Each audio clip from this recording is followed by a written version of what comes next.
O Senhor esteja convosco, Ele está no meio de nós. Proclamação do Evangelho de Jesus Cristo segundo Mateus. Glória a vós, Senhor. Tendo nascido Jesus na cidade de Belém, na Judéia, no tempo do rei Herodes, eis que alguns magos do Oriente chegaram a Jerusalém perguntando: onde está o rei dos judeus que acaba de nascer? Nós vimos a sua estrela no Oriente e viemos adorá-lo. Ao saber disso, o rei Herodes ficou perturbado, assim como toda a cidade de Jerusalém. Reunindo todos os sumos sacerdotes e os mestres da lei, perguntava-lhes onde o Messias deveria nascer. Eles responderam: em Belém, na Judéia, pois assim foi escrito pelo profeta: e tu, Belém, terra de Judá, de modo algum és a menor entre as principais cidades de Judá, porque de ti sairá um chefe que vai ser o pastor de Israel, o meu povo.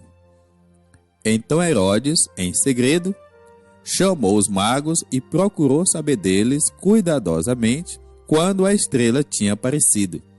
Depois os enviou dizendo: ide e procurai obter informações exatas sobre o menino. E quando o encontrardes, avisai-me, para que também eu vá adorá-lo. Depois que ouviram o rei, eles partiram. E a estrela que tinham visto no Oriente ia adiante deles até parar sobre o lugar onde estava o menino. Ao verem de novo a estrela, os magos sentiram uma alegria muito grande. Quando entraram na casa, viram o menino com Maria, sua mãe. Ajoelharam-se diante dele e o adoraram. Depois abriram seus cofres e lhe ofereceram presentes: ouro, incenso e mirra. Avisados em sonho para não voltarem a Herodes, retornaram para sua terra, seguindo outro caminho. Palavra da salvação. Glória a vós, Senhor. Irmãos e irmãs, estamos ainda no tempo do Natal, graças a Deus, um tempo maravilhoso, um tempo de alegria. É Jesus presente no nosso meio. Depois de celebrarmos o ponto mais alto desse tempo, a vigília, dia 24, e o dia próprio do Natal, dia 25, celebramos dia 26 a Sagrada Família e hoje a Epifania, solenidade que nos lembra a experiência de um Deus próximo, que se tornou presente na história e se tornou um de nós. Epifania significa manifestação. Deus veio ao nosso encontro de uma maneira única em Jesus. Ele é a luz dos povos. O ouro, o incenso e a mirra lembram o ofertório que vamos nos tornando na intimidade com o Pai. No Evangelho da infância de Mateus, encontramos algumas diferenças em relação a Lucas. Mateus não se preocupa muito em descrever os detalhes do nascimento de Jesus. Ele enfoca a reação de diferentes grupos de pessoas à chegada do Messias, descrevendo Jesus como o novo Jacó, o novo Moisés e o novo Davi.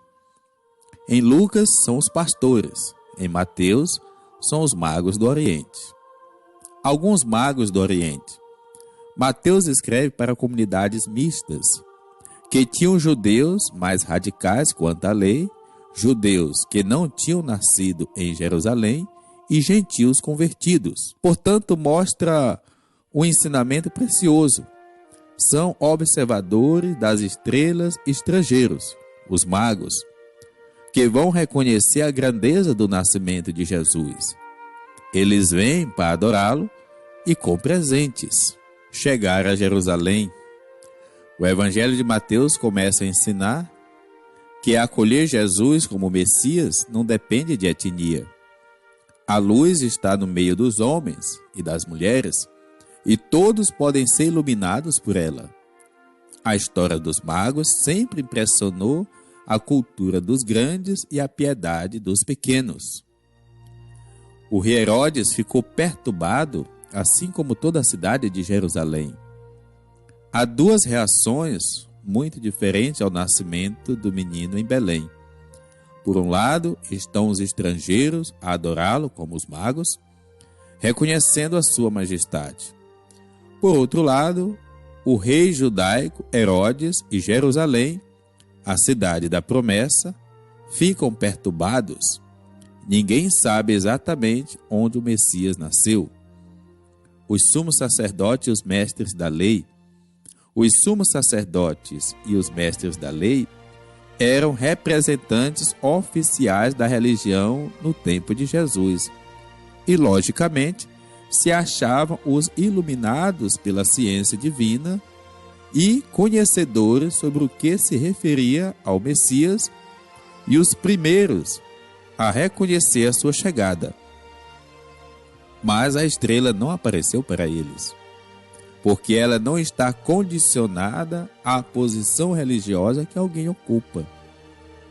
Não se aceita a chegada do Messias pelo cargo que se tem, mas pelo coração aberto que espera a vinda do Salvador. Belém de Judá. O consenso é que o Messias deveria nascer em Belém. O Salvador não está perto de Herodes ou de Jerusalém. Resgata-se uma antiga profecia que dizia que o Messias estaria ligado à cidade de Belém, muito conhecida desde a antiguidade por ser a casa de Davi. Aqui está outra beleza do texto. A perseguição do menino por Herodes lembra a história bíblica de Moisés e a matança das crianças feita pelo faraó. Maior que Jacó, Moisés e Davi, o leitor judaico também se lembraria da história que os sábios contavam quanto ao nascimento de Jacó, que não está na Bíblia, mas ficou enraizada na sabedoria judaica, muito parecida com o nascimento de Jesus. Temos então três grandes figuras do Antigo Testamento que ajudam a compreender a história de Jesus: Jacó, Moisés e Davi. Jesus será apresentado no Evangelho de Mateus como o pai de um novo povo, superando a Jacó, como verdadeira lei, superando a Moisés, e como o rei dos reis e bom pastor, superando a Davi. Deus olha para as expectativas dos homens, mas a luz que ele oferece é muito maior. E a estrela ia diante deles, até parar sobre o lugar onde estava o menino. Herodes manifesta o desejo de adorar o menino, mas sua intenção é outra. O Evangelho de Mateus deixará isso muito claro ao narrar a matança dos inocentes, Mateus capítulo 2, versículo de 13 a 18, feita por este rei judaico. Se sentiu tão ameaçado que mandou matar todas as crianças de 0 a 2 anos, com medo de alguém que ainda nem teria nascido de lhe substituir no poder. Somente aqueles que carregam um coração sincero conhecem os sinais de Deus que conduzem à salvação. Os magos são guiados pela estrela, que era interpretada no judaísmo como um símbolo messiânico, e também escutam a voz divina falando com eles em sonho. Ouro, incenso e mirra. Segundo a interpretação alegórica dos padres da igreja, que são aqueles que vêm depois dos discípulos e dos apóstolos, o ouro representa a realeza de Jesus, o incenso sua divindade e a mirra sua paixão. Os presentes antecipam o tríplice monos de Jesus Cristo, rei, sacerdote, profeta. De qualquer forma, esses presentes preciosos são um sinal de que os estrangeiros reconhecem a divindade e a glória da luz que veio também para nós. Por isso, entrego o que tem de belo, mas reconhecendo que diante deles está uma beleza muito maior. É o dom de si. Cumpre-se a profecia de Isaías que dizia: uma horda de camelo te inundará. Os camelinhos de Madiã e Efa, todos virão de Sabá, trazendo ouro e incenso e proclamando os louvores do Senhor. Isaías capítulo 60, versículo 6. A festa de hoje é um convite a fazermos de novo a caminhada dos magos, como se não soubéssemos ainda onde está o Salvador. É preciso fazer em primeira pessoa a trajetória dos magos, enfrentando as noites da vida e da alma, os desejos e as dúvidas, as esperanças e as incertezas, guiados por uma estrela, que no seu zigue-zague aparece e desaparece, para não nos tornarmos como aqueles escribas e sacerdotes que sabiam tudo sobre o Senhor e davam pista para matá-lo. O Herodes, que não sabia nada, mas tinha poder para matá-lo, e assim preservar o seu poder. É preciso tomar o caminho dos magos e deixar-se possuir pelo coração dos magos. O caminho do amor, que através da busca da inteligência e da revelação, da alegria e da adoração, chega ao dom de si. Só assim nascemos nele e ele em nós. Deus nos abençoe grandemente, em nome do Pai, do Filho e do Espírito Santo. Amém.